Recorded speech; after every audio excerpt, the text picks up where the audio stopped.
Dante Gabriel Rossetti wrote a dramatic monologue called Jenny. The speaker in the poem is not the young woman mentioned in the first line, lazy, laughing, languid Jenny, great alliteration, but the customer who has paid for the pleasure of her company.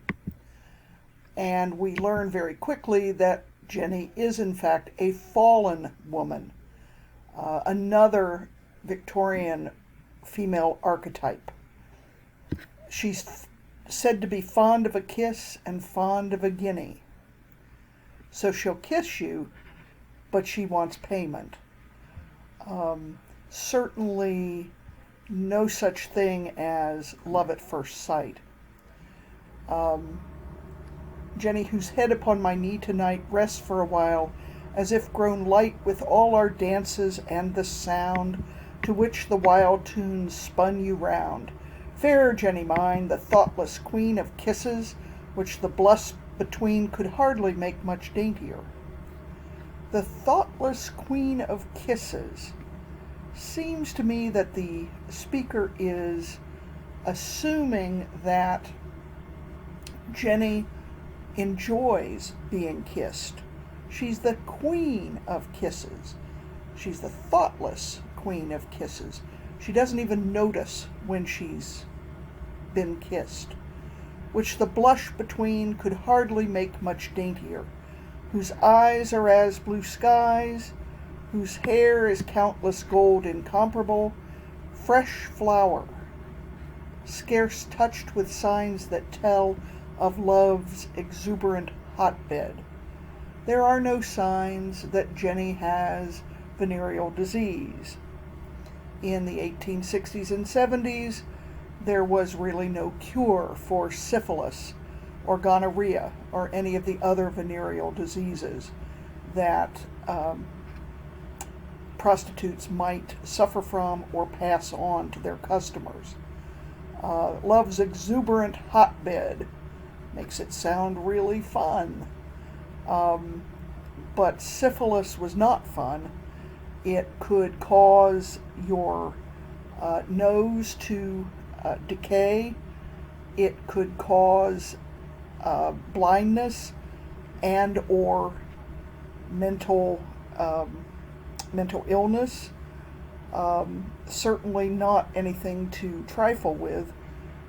But again, the contrast between the girl now, her eyes are blue as blue skies and hair is countless gold incomparable, compared to what her life would be like if she did catch a venereal disease, say. Nay, poor flower left torn since yesterday, until tomorrow leave you bare. Poor handful of bright spring water flung in the whirlpool's shrieking face. So Jenny is, here's a list of metaphors for Jenny. She's a poor flower left torn since yesterday, until tomorrow leave you bare. So she doesn't have venereal disease yet, but there's a good chance she'll get it. Poor handful of bright spring water. So she was beautiful, bright spring water, flung in the whirlpool's shrieking face. Poor Jenny, full of grace, thus with your head upon my knee, whose person or whose purse may be the lodestar of your reverie. Jenny's fallen asleep on the speaker's lap, and he assumes here, until he thinks more deeply about it, that she's probably thinking about the last man who was her customer, or maybe about what she's going to do with the money she earns. Several assumptions there. Assuming that Jenny gets to keep the money, which is a big assumption. She probably has a madam or a pimp. The motif of books runs through the poem too. This room of yours, my Jenny, looks a change from mine, so full of books. And it's almost as though the speaker is congratulating himself. I'm a scholar. I'm a university student. I'm very bookish. And you, well, you're just a good time girl. And you don't know anything about the books that I have in my room.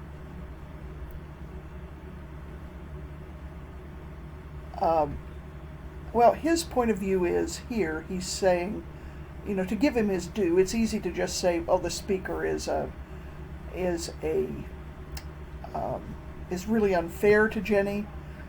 And I certainly want to point that out in various places.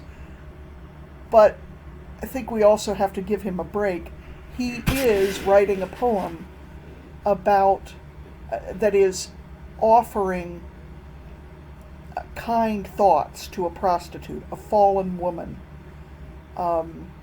He's not able to get out of himself. He's a customer of this girl. But he wants to portray her as human, not as a monster, not as a homewrecker, as many people would have seen her in the Victorian days. He realizes she's uneducated. The books that so many captive hours of youth he spent on his books, the hours they thieve, the books thieve from day and night to make one's cherished work come right and leave it wrong for all their theft, even as tonight my work has left, until I vowed that since my brain and eyes of dancing seemed so fain, my feet should have some dancing too, and thus it was I met with you. Well, I suppose 'twas hard to part, for here I am, and now, sweetheart, you seem too tired to get to bed. So he acknowledges at the end of just about every stanza that she's tired. He's going to put her to bed. He's going to put a pillow under her head. He's going to cover her up where she lies. He is not making her have sex with him. He recognizes and has some compassion on her. And I think we do have to give him that, though it seems to me that it's also pretty clear that he's pretty condescending to her. It was a careless life I led when rooms like this were scarce so strange not long ago. What breeds the change, the many aims or the few years? Because tonight it all appears something I do not know again. So he's come back to visit one of his favorite prostitutes, and everything's different. He's grown older. He's got different interests now. He's not young and wild. He's more sober, and although Jenny seems just the same. Let's continue on. He tries to get inside her head. What is she thinking? And he wonders, is she thinking about him? Poor beauty, so well worth a kiss. But while my thoughts run on like this, with wasteful whims more than enough, I wonder what you're thinking of. If of myself you think at all, what is the thought? Conjectural, on sorry matters best unsolved? Or inly is each grace revolved to fit me with allure? Are you thinking about me? Does the prostitute really think kindly and appreciate all the men who use her? Or is she trying to fit him with allure? Is she trying to lure him in as though he were a fish on a fishing line? Or sad to think, perhaps you're merely glad that I'm not drunk or ruffianly, and let you rest upon my knee. And that hurts his pride. He wants her to think well of him because he is him, and he's different from all the rest. But he recognizes, and I think we have to give him credit, he recognizes that she may just be so tired, she's grateful that he's really not asking any sexual favors from her tonight. For sometimes were the truth confessed, you're thankful for a little rest. Glad for... Why wouldn't she be? She's a sex worker.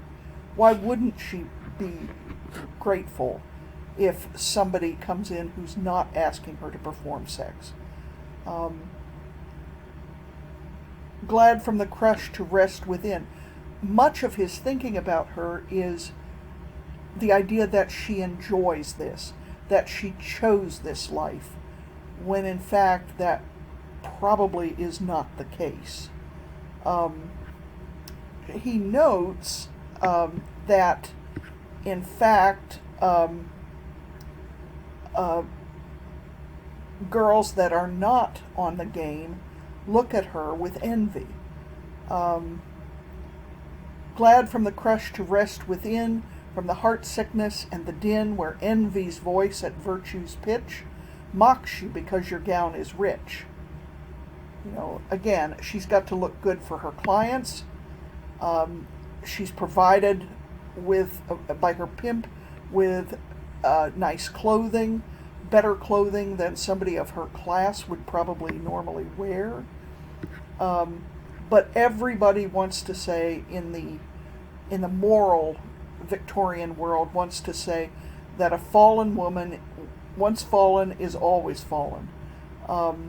Envy's voice at virtue's pitch mocks you because your ground is rich, and from the pale girl's dumb rebuke, whose ill-clad grace and toil-worn look proclaim the strength that keeps her weak.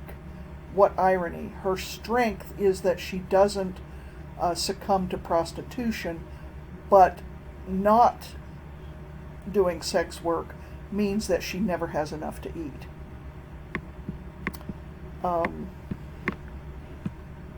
Okay. Again, he has the grace to realize that she's been used and used badly by men. He does try to get her drunk, presumably so she'll sleep with him. Handsome Jenny mine, sit up. I filled our glasses, let us sup. He came to her for a good time. Whether they have sex or not, he was expecting her to entertain him, and he knew he could pay for it. Do not let me think of you, lest shame of yours suffice for two.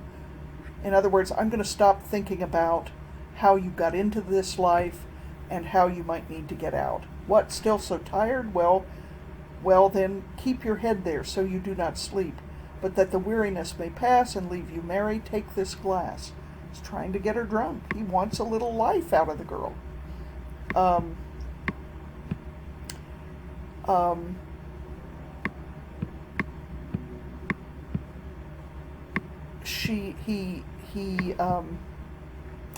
He notes that she is not sick yet. Here nothing warns as yet of winter. Sickness here or want alone could waken fear. Nothing but passion wrings a tear, except when there may rise unsought, haply at times a passing thought of old times, of old days which seem to be much older than any history that is written in any book, when she would lie in fields and look along the ground through the blown grass and wonder where the city was, far out of sight, whose broil and bale they told her then for a child's tale. It would have been better if she had never come to the city, and that's what frequently happened.